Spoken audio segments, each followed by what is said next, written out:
ئێمە لەگەڵ پارتی دیموکراتی کوردستانە هەنگاوێکمان ناوە هەردوو لامان کە پەیوەندیەکانمان بخەینە سەر سکەی پەیوەندیەکی تەندروست لە نێوان هەردوو لامانە. کۆبوونەوەی ئێمە و پارتی کاوان هاتوون ئێمە ڕۆیشتونە بۆ لایەن لەسەر ئەساسە بووە. ئەمەش دەراویشتەی بڕیارێکی ئەنجومەنی سیاسی کۆمەڵە دوای تەواوبوونی هەڵبژاردنەکانی کوردستان کە بڕیارمانداوە هەم بە پەیوەندیەکانمانە بچینەوە هەم پەیوەندیەکانمان لەگەڵ حزب و لایەنە سیاسیەکانە چاکتر بکەین باشتر بکەین. ئێمە پێمان وتون کە ئێمە هەڵوێستی سیاسیمان هەرچیە بێ موقعەتی سیاسیمان هەر شۆنێک بێ ئێمە کۆمەڵی مەبادیئی خۆمانمان هەیە کۆمەڵی بنەمای کارکردنی خۆمانمان هەیە ئەکرێت لە حکوومەتی شابین کۆمەڵی هەڵوێستمان بەدڵی لایەنە سیاسەکان بە تابەت پارتی یان یەکێتی نەبێ ئەوە دەبێت بە ئاسایی وەریگرن بۆ ئەڵێن پەیوەندی تەندروست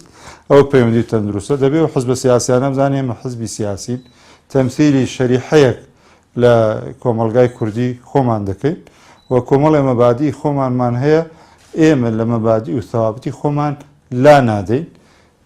هەر موقعەتێکی سیاسیمانە بێ لە کابینەی حکومەتا بین یان ئۆپۆزیسیۆن بین.